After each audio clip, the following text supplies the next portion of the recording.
বর্তমান সময়েও এমন একটি উপজাতি রয়েছে যারা তাদের জীবনের প্রায় পুরোটা সময় সাগরে কাটিয়ে দেন। তবে তাদের রয়েছে এক বিরল যোগ্যতা।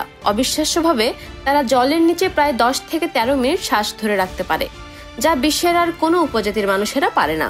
দক্ষিণ পূর্ব এশিয়ার প্রশান্ত ও ভারত মহাসাগর সংলগ্ন সমুদ্রে দেখা মেলে এই উপজাতির মানুষদের। প্রায় 1000 বছর আগে দক্ষিণ পূর্ব এশিয়ার জোহর রাজ্যের রাজকন্যা দায়াগায়েশাকে নিয়ে যাওয়া হয় সুলু রাজ্যের রাজার সঙ্গে বিয়ে দিতে। আর তাই জোহরের রাজার বিশাল রাজকীয় নৌবহর চলেছে সমুদ্রপথে।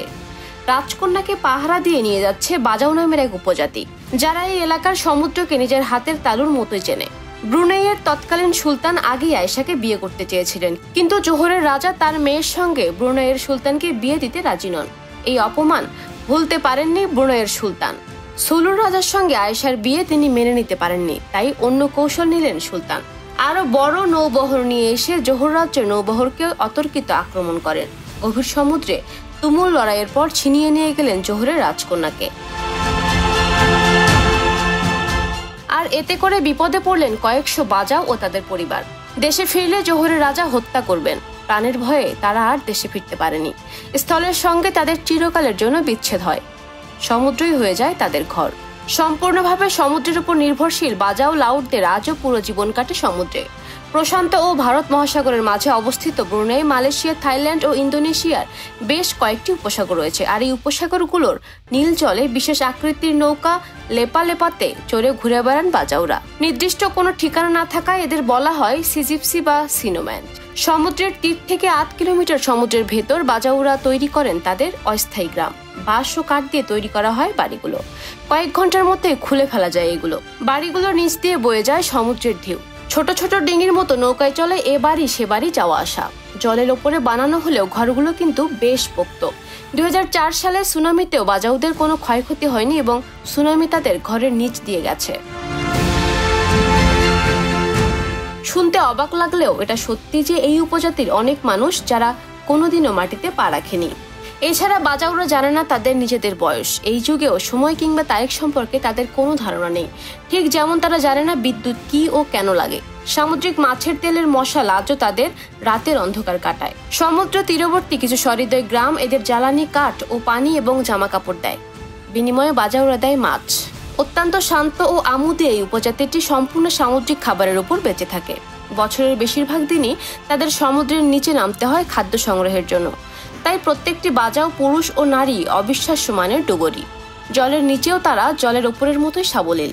ছোট বাজাও শিশুরাও সমুদ্রের তলায় মাছের মতোই সাঁতার কেটে বেড়ায়, এমনকি খেলা করতেও নামে সমুদ্রের জলে। বাজাও পুরুষরা সমুদ্রে নামার আগে ভারী হওয়ার জন্য কোমরে পাথর বেঁধে নেয়। কাঠ ও ফেলে দেওয়া কাঁচ দিয়ে নিজেদের হাতে তৈরি জল নিরোধক চশমা পরে নেয়, যা জলের তলায় দেখতে ও চোখকে চাপ থেকে বাঁচাতে সাহায্য করে। সঙ্গে নেয় নিজেদের বানানো একটি কাঠের বন্দুক, যা দিয়ে বিদ্যুৎ গতিতে তীর ছোড়া যায় জলের নিচে। এরপর এক বুক শ্বাস নিয়ে খাদ্যের সন্ধানে নামে সমুদ্রের 230 ফুট নিচে। জলের নিচে শিকার করে তাদের প্রধান খাদ্য বিভিন্ন মাছ, স্টিংরে, স্কুইড, অক্টোপাস। বিভিন্ন গবেষকের জীবজগতের উপর করা গবেষণাপত্র প্রকাশ করে থাকে বিশ্ববিখ্যাত জার্নাল সেল।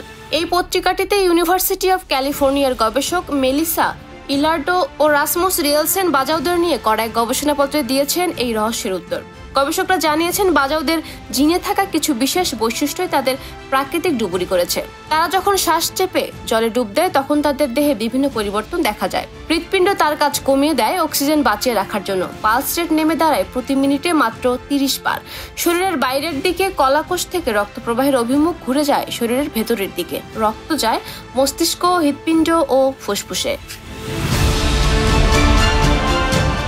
এই গবেষণার জন্য মেলিসা ইলার্ডো ইন্দোনেশিয়ায় গিয়েছিলেন সঙ্গী গবেষককে নিয়ে। 59 জন বাজাউকে রাজি করিয়েছিলেন তার গবেষণায় সাহায্য করার জন্য। তিনি বাজাউদের ডিএনএ পরীক্ষা ও তাদের প্লিহার আলট্রাসোনোগ্রাফি করান। একই সঙ্গে তিনি বাজাউদের সঙ্গে অতীতে সম্পর্কযুক্ত ও বর্তমানে ডাঙ্গাতে বাস করা মোরো উপজাতির 34 জন মানুষেরও একই পরীক্ষা করেন। উভয় গোষ্ঠীর সমস্ত পরীক্ষা করে দেখা যায় বাজাউদের প্লিহা মোরো উপজাতির মানুষের প্লিহার তুলনায় 50% বড়। এই শারীরিক পার্থক্যই বাজাউদের অবিশ্বাস্য ডুবুরি করে তুলেছে। ডিএনএ বিশ্লেষণেও একই জিনিস দেখা গেছে। বাজাউদের জিনে আকস্মিক পরিবর্তন বা মিউটেশন দেখা গেছে। এমন একটি জিনে পরিবর্তন হয়েছে যেটি রক্তচাপ নিয়ন্ত্রণ করে। সেই জিনটি আপৎকালীন প্রয়োজন অনুসারে রক্তস্রোতকে পাঠিয়ে দেয় সেই অঙ্গগুলোতে যেখানে সবচেয়ে বেশি অক্সিজেন দরকার। যে অঙ্গগুলোতে অক্সিজেন কিছুক্ষণ না গেলে ততটা ক্ষতি হবে না, সেদিকে রক্তস্রোত কমে যায়। পরীক্ষার ফলাফল বিশ্লেষণ করে গবেষকরা সিদ্ধান্তে আসেন সামুদ্রিক পরিবেশে টিকে থাকার জন্য শত শত বছর ধরে খাদ্য সংগ্রহের জন্য সমুদ্রের গভীরে যাওয়ার অভ্যাস বাজাওদের বিভিন্ন অঙ্গ ও শ্বসনতন্ত্র এবং রক্ত সংবহনতন্ত্রে স্থায়ী পরিবর্তন ঘটিয়েছে। তাই বাজাওরা সমুদ্রের জলে মাছের মতোই সাবলীল। অন্যদিকে ডাঙার খাবারে অভ্যস্ত হওয়ায় মোরো উপজাতির ডুব দেওয়ার ক্ষমতা নেই। তবে আজও আতঙ্কে দিন কাটায় বাজাও উপজাতি, কেননা তাদের নেই কোনো দেশ, নেই পরিচয়পত্র। ফিলিপাইন, ইন্দোনেশিয়া আর মালয়েশিয়ার তীর বরাবর সুলু সমুদ্রের যাযাবর হয়ে ঘুরে বেড়ায় তারা। অসুস্থ হলেও নাগরিক না হওয়ায় হাসপাতালে চিকিৎসা করে না, পুলিশ গ্রেপ্তার করে ফেলে রাখে জেলে। তাই জন্মের মতো বাজাওদের মৃত্যুও হয় সমুদ্রে। নৌকা করে দূর সমুদ্রে নিয়ে গিয়ে ভাসিয়ে দেওয়া হয় মৃতদেহ।